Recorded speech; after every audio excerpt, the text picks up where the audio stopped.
안녕하세요. 양의 주식 할기 구현 CFA입니다. 오늘은 아이렌이라는 회사를 가져와 봤는데 제 아는 지인분들이 이 회사에 대해서 좀 안 좋게 보고 있더라고요. 그리고 관련 댓글도 있고 해서 한번 분석해 보도록 하겠습니다. 빠르게 가보시죠.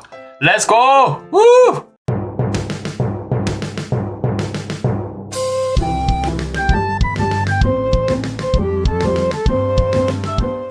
먼저 아이렌이라는 회사부터 어떤 회사인지 말씀드리려고 하거든요. 아이렌은 겉으로 보면 비트코인 채굴 회사처럼 보이거든요. 실제로도 과거에는 ASIC 장비라는 걸 이용해서 비트코인을 채굴하는 사업이 핵심이었습니다.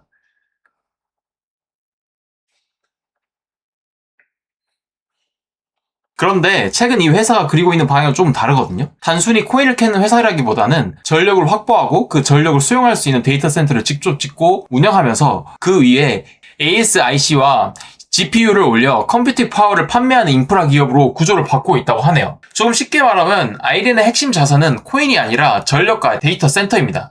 이 회사는 전력을 확보하고 그 전력을 사용할 수 있는 데이터 센터를 만든 다음에 그 안에서 비트코인을 채굴하거나 GPU를 이용해 AI 연산 서비스를 제공하는 구조를 만들고 있습니다. 그래서 이 회사를 단순한 채굴 회사로만 보면 절망만 보는 것이고, 그렇다고 이미 완전히 AI 데이터 센터 기업이라고 단정하기도 아직 이른 단계에 있는 기업이라고 할 수 있겠네요. 그래서 지금 아이렌은 채굴 회사에서 AI 인프라 회사로 넘어가는 과도기적 기업이라고 합니다. 재무 상태표를 보더라도 그게 좀 드러나거든요. 제조업처럼 재고 자산이 쌓이지가 않아요. 예를 들어서 커런트 에셋이라고 해가지고 유동자산 쪽에 뭔가 재고 자산이 있어야 될 거 하지만 안 보이거든요. 재고 자산이 없고, 제일 큰 게 캐시, 그리고 그 다음에 큰 게 유형자산, 그 다음에 큰 게 데리버티브 에셋입니다. 이 세 가지만 보면 돼요. 자산에서는. 재고가 없다는 것은 이 회사가 물건을 만들어 파는 기업이 아니라 전력과 장비를 이용해 연산 능력을 서비스 형태로 제공하는 기업이란 뜻이거든요. 그리고 여기서 유형자산이 3170451이거든요. 압도적으로 큰 것은 이 사업의 본질이 결국 데이터 센터, 전력 인프라, 냉각 설비, ASIC, GPU 같은 물적 기반 위에 서 있기 때문이에요. 즉, 이 회사의 자산은 공장 재고가 아니라 컴퓨팅 공장 그 자체인 거죠. 여기에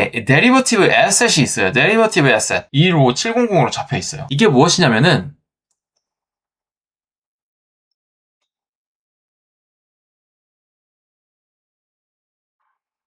전력 가격 변동성과 금융 조달 구조를 관리해야 하는 사업이기 때문에 하생상품과 금융상품 평가가 재무제표 곳곳에 흔적을 남기고 있는 거거든요. 그래서 이 회사의 재무제표는 이미 채굴 수익 회사의 재무제표라기보다는 전력 기반 인프라 투자 회사의 재무제표에 더 가까워졌다라고 말을 할 수 있겠네요. 다만 여기서 중요한 것은 이런 외형이 곧바로 투자 매력으로 연결되지 않는다는 점이거든요. 오히려 숫자를 따라가 보면 아직은 조심해야 한다는 결론이 더 자연스럽게 나오는데, 우선 유형자산이 전분기 대비 크게 증가를 했거든요. 보실까요? 이제 9월 30일에 끝난 분기 보고서가 있어요. 그게 Property Plant Equipment Net이 211436이에요. 그런데 다음 분기로 넘어오니까 317041로 많이 증가를 했죠. 투자 활동 현금 흐름도 가볼게요. 이 회사가 투자하면서 썼던 현금을 한번 보도록 하면은 분기 누적이거든요. 보시면은 2분기 누적이에요. 2분기 누적으로 저 유형자산 구매 금액이 720001로 제일 커요. 이것은 분명히 회사가 말만 하는 것이 아니라 실제로 AI 인프라 빌드아웃을 진행하고 있다는 증거거든요.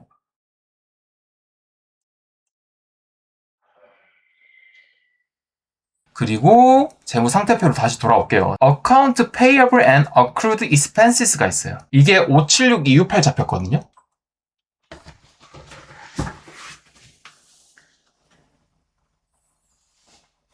그러면 이건 단순히 운영비 미지급이라기보다 캐펙스의 상당 부분이 외상 구조로 반영된 결과로 해석하는 편이 더 타당하거든요. 예를 들어서 재고자산을 사면은 그 재고자산의 외상값으로 어카운트 페이어블이 들어가는데, 이 회사는 캐펙스 투자가 있었죠.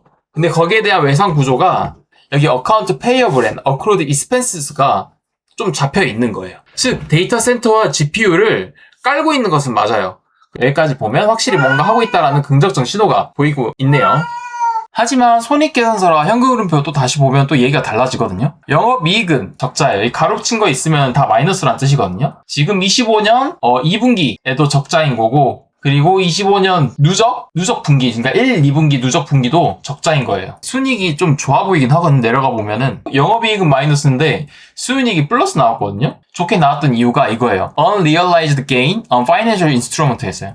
그 주식의 미실현 이익이 많이 잡혀 있기 때문에 순이익이 좋아 보였던 거예요. 회계상 순이익 숫자가 나쁘게 보이지 않더라도 그것이 그 사업 자체의 수익성을 뜻하진 않아요. 실제로 영업 현금 흐름을 뜯어보면은 보시는 바와 같이 플러스가 나와요. 근데 이 플러스가 나오는 게 어떤 이유 때문에 나오냐?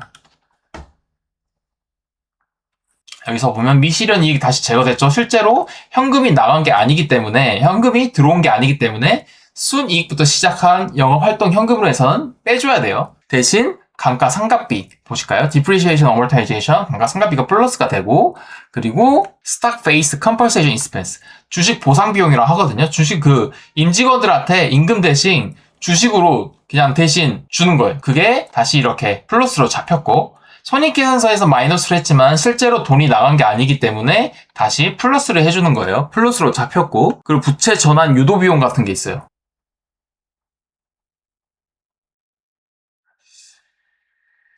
Debt Conversion Inducement Expense도 111799 잡히거든요. 그러면은 이게 다 플러스가 돼서 실제로 영업활동 현금 흐름이 플러스가 나온 거지, 영업활동을 잘해서 플러스가 나온 건 아니거든요. 아직은 현금 창출력이 진짜로 생겼다기보다 비현금 비용과 운전자분 효과 덕분에 영업 현금 흐름이 버티고 있는 모습에 가깝다는 거예요. 영업을 잘해서 번 돈이 아니라 실제 비현금 비용을 다시 플러스로 전환하면서 영업활동 현금 흐름이 그나마 플러스로 나오고 있다. 누적 캐패스는 영업 현금 흐름이 커버를 하지 못하고 있어요. 예를 보시면 1131828 정도 돈이 나갔는데 영업 활동을 하면서 돈 번 게 214004밖에 안 돼요. 커버 못 치고 있죠. 영업 활동하면서 번 돈으로 투자도 다 못하니까 어찌 하겠어요. 돈을 빌리겠죠. 보시면은 돈 빌린 게 나와요. 3613735 정도 돈을 빌렸어요. 주식 발행으로도 돈을 채웠고, 그리고 전환사채도 발행해서 돈을 채웠어요.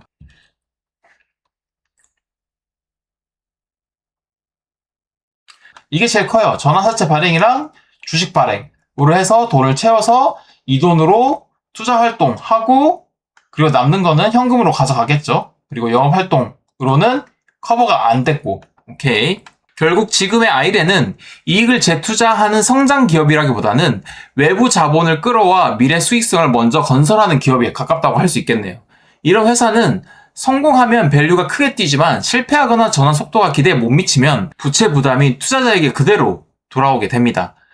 그리고 실제로 여기 보시면은 그동안 쌓아왔던 이익 잉여 흐름인 게 있는데, Retained Earning이 아니라 Accumulated Deficit이죠. 지금 누적 손실금이 있다는 거예요. 아직 이익이 쌓이고 있는 기업은 아니에요. 실제로도 AI 클라우드 서비스로 변환하고 있다고 하는데 아직은 비트코인 마이닝 레버뉴가 더 큰 기업이기도 하고, 그런데 유형자산 투자는 거의 AI 클라우드 쪽으로 투자 많이 하고 있죠. 그리고 또 중요한 점이 뭐냐면은 이런 회사들 같은 경우는 돈이 없기 때문에 보시면은 Stock Based Compensation이라고 있는데, 이게 지금 탕감비거든요. 그 영업이익을 산출하기 전에 들어갈 때 비용인데 그 중에서 제일 큰 게 Stock Based Compensation이라고 있어요. 회사 입장에서는 단장 현금 유출을 줄일 수 있고, 직원 입장에서는 회사가 성장하면 보상이 커질 수 있기 때문에 일종의 성장 공유 계약이 됩니다.